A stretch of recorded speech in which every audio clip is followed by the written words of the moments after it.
Hi, it's Kim, and I'm back for another week of 10-minute tips for your relationships. 10 minutes. So, this week, I want to talk about something that I think we're probably all experiencing right about now, and that is pushing each other's buttons. Yes. Look, we're all at home together. Some of us haven't been in each other's company this much in a long time. So, right about now, we're all a little irritated, got a little cabin fever, and we're probably doing a lot of button pushing. So, I think about this all the time because I live in a family that loves to tease and have fun. But this thought about pushing each other's buttons was really triggered for me the other night when my family, my kids, and my husband and I, we were all together for our family night. And we were sitting around, we were playing a game. So my youngest daughter had asked me, like I told you guys last week, she was asking me about getting some board games. We were thinking outside the box because we're not really a board game kind of family. But anyway, I did. When I went for my essentials, I went to the game section of the store and picked up a few games. So we were playing games that night, and one of the games we played, I got this old school game. Uh, Remember this game? Operation? Yes. Operation. So the way you play Operation is, of course, you take the tool and you're trying to remove these different parts without touching the side. But what really triggered this thought about pushing each other's buttons was how my kids were playing the game. So every time I heard that, I thought about, wow, we are pushing each other's buttons and triggering reactions from each other. So I was like, wow, this would be something great to talk about for a 10-minute tip. So I think the first person that was pushing another person's button when we were playing this game was my daughter, Brea. And so the funny part was it was the person whose buttons she pushed. She pushed her brother William's button. And, unfortunately, he's easily irritated. And so it was just a lot of fun. We were having fun at that time. But there are times when we are pushing each other's buttons and it's not so much fun. And we're not doing it just to tease or doing it while we're playing games or having fun, having family night. Sometimes we can push each other's buttons in ways that creates a lot of anxiety for the person who's receiving that. When you are pushing someone's buttons, you are actually you're triggering a reaction from that person, and depending on what your motivation is for doing it, I mean, you could trigger something positive or you could trigger something negative. But let's just look at a few reasons why people do push folks' buttons, okay? Sometimes we push buttons to create some type of an annoyance for that person. Sometimes there's some revenge involved. Maybe that person pushed your button at one time or irritated you at another time, and you're trying to get back at them. And then, right here, I want to just right in the middle of all of this, I want to say sometimes we're pushing each other's buttons for motivation. Yeah, what we think is motivation, right? So, yes, we're thinking in our minds, I want to push this person. I want to motivate them. I want to push them into their next level. But I want you to stop and think about that that person who's receiving that motivation. I want you to think about how you're motivating them. If you're pushing a person's buttons to motivate them, that probably doesn't feel like motivation to that person. It probably doesn't feel like encouragement to them. It probably feels very irritating and very discouraging. So let's be careful when we say that we're pushing a person's buttons to motivate them. Let's check our motivation. Why are we really doing that?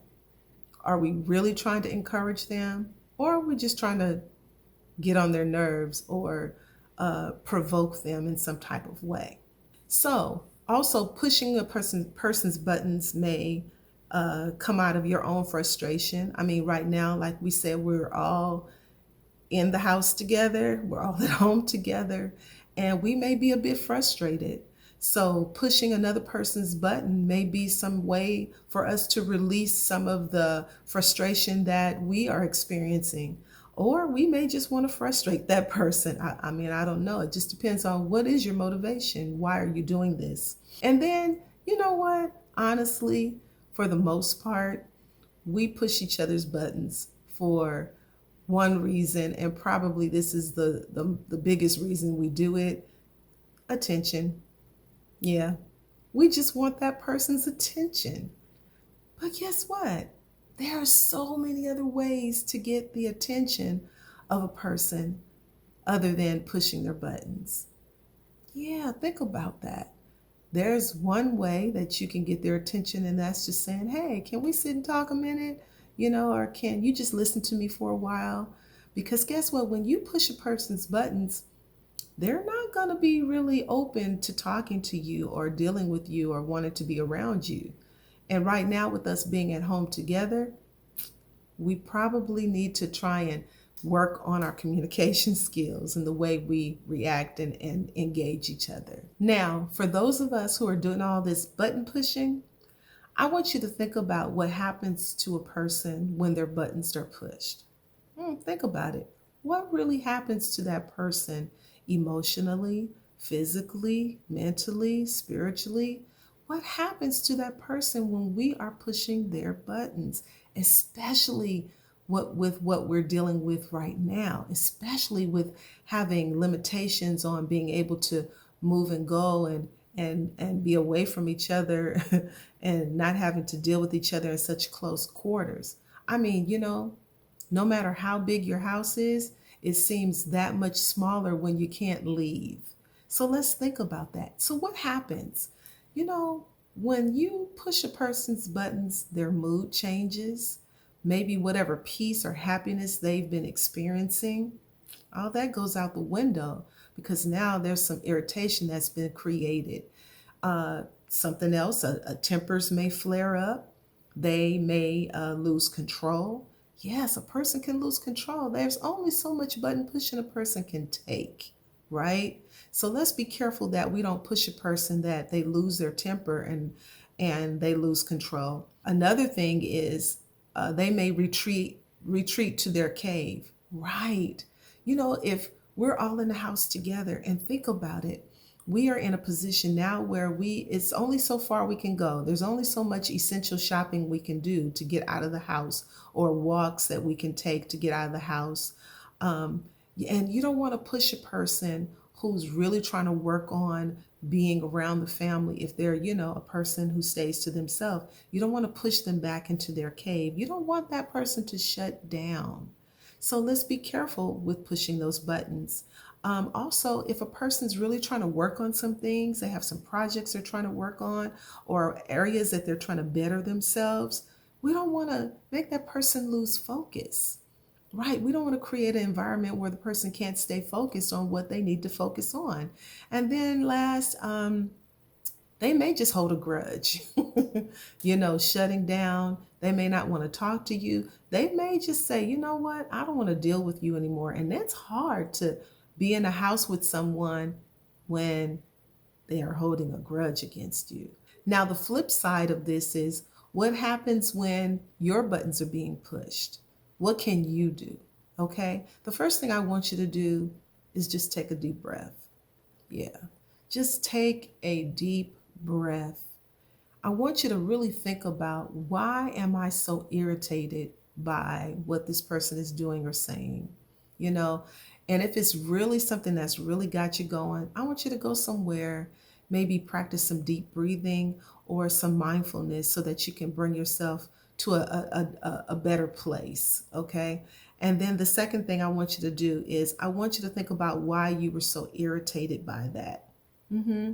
Especially if you know that the person really wasn't trying to hurt you. If you know that they really weren't trying to do harm to you, think about that. Maybe it's something that you need to work on for yourself. And last, if it's something deeper, I want you to talk to that person. Yes, Practice your good communication skills. Talk to them and figure out why they are probing at you. Maybe they need some of your attention. I don't know. Share how it makes you feel. And you know what? Maybe you guys need to work on creating some boundaries. These are my 10-minute tips. Take care and stay safe.